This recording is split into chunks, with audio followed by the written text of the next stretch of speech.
আজ বিশ্ব পরিবেশ দিবস উপলক্ষে পরিবেশ সংরক্ষণ ও সচেতনতার বার্তা ছড়িয়ে দিতে ত্রিপুরা দূষণ নিয়ন্ত্রণ পরিষদের উদ্যোগে রাজধানী আগরতলায় একটি বর্ণাঢ্য র্যালির আয়োজন করা হয়।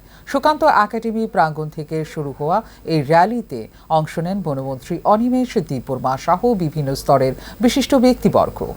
বিশ্ব পরিবেশ দিবস উপলক্ষে বৃহস্পতিবার ত্রিপুরা দূষণ নিয়ন্ত্রণ পরিষদের উদ্যোগে সুকান্ত একাডেমি প্রাঙ্গণ থেকে একটি বর্ণাঢ্য সচেতনতামূলক র্যালি বের করা হয়। পরিবেশ রক্ষা, দূষণ নিয়ন্ত্রণ এবং সবুজ পৃথিবী গড়ার বার্তা নিয়ে শহরের বিভিন্ন গুরুত্বপূর্ণ পথ পরিক্রমা করে র্যালিটি। র্যালিতে উপস্থিত ছিলেন ত্রিপুরা সরকারের মন্ত্রী অনিমেষ দেববর্মা সহ দপ্তরের অন্যান্য আধিকারিক, বিভিন্ন শিক্ষা প্রতিষ্ঠানের ছাত্রছাত্রী, স্বেচ্ছাসেবী সংগঠনের সদস্য এবং সাধারণ মানুষ। অংশগ্রহণকারীরা পরিবেশ সংরক্ষণের গুরুত্ব তুলে ধরে বিভিন্ন স্লোগান ও প্ল্যাকার্ড প্রদর্শন করেন। প্লাস্টিক দূষণ রোধ, বৃক্ষরোপণ বৃদ্ধি এবং পরিবেশ বান্ধব জীবনযাপনের ওপর বিশেষ গুরুত্ব আরোপ করা হয় কর্মসূচিতে।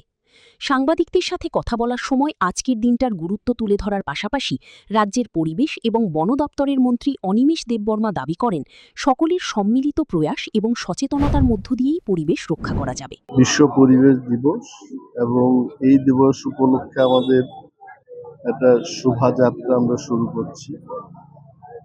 পরিবেশ দপ্তরের পক্ষ থেকে নাগরিকদের সচেতন করা, এটাই আমাদের মূল কাজ, এবং বিভিন্ন নিষেধাজ্ঞা, বিভিন্ন গাইডলাইনস এগুলো ফলো করানো এবং নাগরিকদের স্মরণ করিয়ে দেওয়া, এটাও আমাদের কাজ।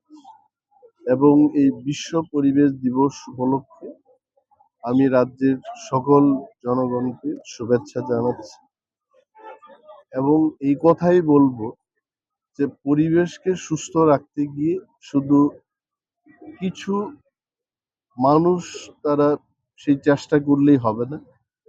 প্রতিটি ঘরে, প্রতিটি শহরে, নগরে, গ্রামে, সমস্ত জায়গায় প্রত্যেককে দায়িত্ব নিয়ে পরিবেশকে সুস্থ রাখতে হবে। আয়োজকদের মতে পরিবেশের ভারসাম্য রক্ষা এবং আগামী প্রজন্মের জন্য একটি সুস্থ ও নিরাপদ পৃথিবী গড়ে তুলতে জনসচেতনতা বৃদ্ধি অত্যন্ত জরুরি।